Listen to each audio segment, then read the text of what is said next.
Before I get going here, let me warn you about one thing. The more you laugh at the monologue, the more commercials we get to cut. For over 3 decades, Johnny Carson ruled late-night television. Every night, millions tuned in to The Tonight Show, watching Hollywood's biggest stars share stories, laughter, and secrets, or at least, the versions of themselves they wanted the world to see. Carson, with his calm wit and piercing intuition, had a front-row seat to the great illusion of American celebrity. But behind that charming smile, Johnny knew the truth, the glamour, the gossip, and the carefully manufactured lies that protected careers and reputations. In his later years, he reportedly became more candid with his closest friends, revealing private insights about stars whose public images masked hidden realities, particularly when it came to their sexuality. These were secrets he carried for decades, truths that could have destroyed lives in an era when simply being gay could mean professional ruin. The most haunting of these secrets involved Rock Hudson, Hollywood's golden boy and America's romantic fantasy. With his tall frame, chiseled features, and effortless charm, Hudson embodied the ideal of masculine perfection in the 1950s and 60s. He played the handsome bachelor every woman wanted and every man envied. Yet behind the scenes, Hudson lived in constant fear. His entire career was built on a lie orchestrated by Universal Studios and his agent Henry Wilson, who arranged a marriage to Wilson's secretary, Phyllis Gates, purely to silence rumors about his sexuality. Carson, who interviewed Hudson several times, knew the truth. He could sense Hudson's anxiety every time they sat across from each other. Both men were aware of the stakes: one slip, one wrong question, and Hudson's career would be over. After Hudson's death from AIDS in 1985, Carson reportedly reflected with sadness on how deeply the Hollywood system forced its stars to live false lives just to survive. Then there was Cary Grant, the epitome of sophistication. He defined class and charm, the man every woman dreamed of and every man wanted to emulate. But Carson, who admired Grant's wit and polish, privately discussed the profound contradiction between Grant's public image and private reality. For over a decade, Grant shared a home with fellow actor Randolph Scott in what insiders called Bachelor Hall. To the public, they were just two bachelors sharing expenses, but within Hollywood, it was an open secret. Their relationship was domestic, loving, and deeply intertwined, something impossible to acknowledge in that era. Grant went on to marry 5 women throughout his life, each union a calculated move to reinforce the illusion of heterosexual normalcy. Johnny found the whole arrangement tragic and fascinating, an entire identity, Cary Grant, crafted not just for the screen, but as armor against the truth of who he really was. No relationship captured Hollywood's myth-making machine more powerfully than Katharine Hepburn and Spencer Tracy. For decades, their partnership was hailed as one of cinema's greatest love stories, a 26-year devotion that outlasted marriages and defined an era.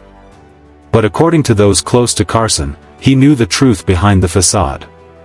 The relationship, while affectionate and loyal, was largely a mutual arrangement. It provided Tracy, a devout Catholic unwilling to divorce his wife, with a cover for his long separations, and it allowed Hepburn to avoid scrutiny over her own relationships with women. Carson reportedly admired Hepburn's quiet defiance, her androgynous style, her independence, her refusal to play the Hollywood social game, but he also saw how effectively she and the studios turned a complex truth into a palatable fairy tale for the public. Marlon Brando fascinated Carson for another reason entirely. Brando was hailed as the raw, authentic genius of his generation, the man who stripped acting of artifice. Yet, Carson knew Brando's authenticity on screen masked a far more complicated personal life. Brando was known publicly for his affairs with women and his 3 marriages, but in private, he was open within Hollywood circles about his fluid sexuality. Carson found the contradiction striking. The man who revolutionized realism in acting was still forced to live within layers of performance in his real life. Rumors about Brando's relationships with men, including James Dean, were well known in Hollywood, though never acknowledged publicly. For Carson, this irony, that Hollywood's most real man was acting even off-screen, was emblematic of the entire system's hypocrisy. James Dean's story disturbed Carson even more. The young actor's rebellious image, the brooding outsider who defied convention, made him a symbol of authenticity for a generation. But behind that image were persistent rumors that Dean had used relationships with powerful older men to advance his career, including with director Rogers Brackett. Carson never judged him, according to those close to him. He saw Dean as a product of a system that preyed on the vulnerable, forcing them into compromising situations to survive. Dean's early death, Carson noted, froze his image in time, forever youthful, forever mysterious, allowing Hollywood to preserve the illusion without ever confronting the uncomfortable truths behind it. Few stars managed their image with as much deliberate strategy as Marlene Dietrich. To Carson, she represented a rare case of someone who turned her truth into her power. Dietrich's European sophistication, her fluid sexuality, and her androgynous fashion sense allowed her to exist outside the rigid moral codes that bound American stars. She wore men's suits, smoked in public, and exuded an unapologetic sensuality that fascinated audiences. Carson reportedly admired her courage, how she made ambiguity part of her allure rather than something to hide. Unlike others who lived in constant fear of exposure, Dietrich's cultivated mystique protected her. Her open marriage, her affairs with both men and women, and her refusal to conform were all part of a deliberate persona that made her untouchable. She had, in Carson's view, mastered the art of hiding in plain sight. Raymond Burr's story, by contrast, deeply saddened Carson. Burr, beloved for his roles as Perry Mason and Ironside, lived behind one of the most elaborate lies in Hollywood. To protect his career, Burr invented a fictional biography, claiming to have been married 3 times, with a wife and son who had tragically died. None of it was true. In reality, he spent 35 years with his partner, Robert Benavides, running an orchid business and vineyard together.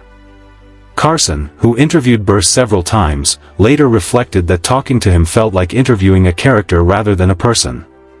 The irony wasn't lost on him.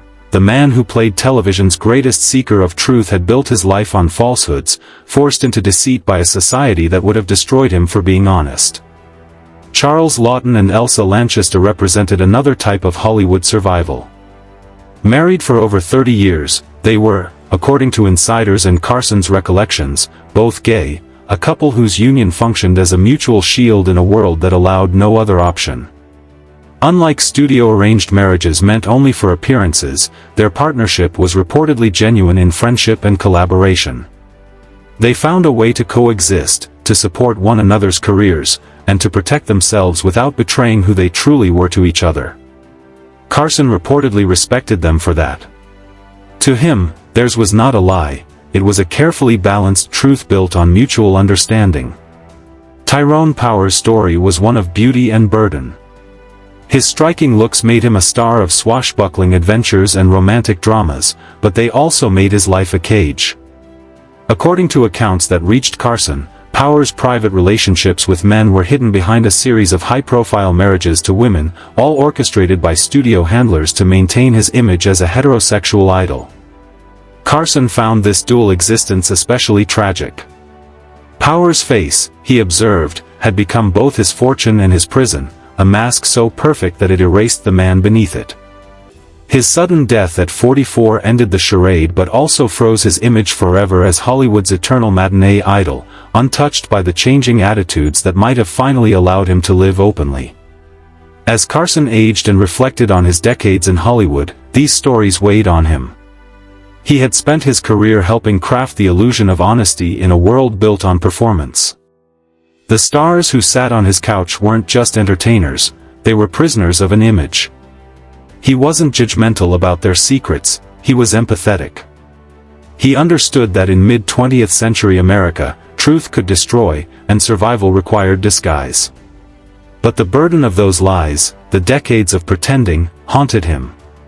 In the quiet of his final years, Johnny Carson saw Hollywood not just as a dream factory, but as a place where reality was the ultimate taboo, and where authenticity, for many of its brightest stars, was the one performance they could never give.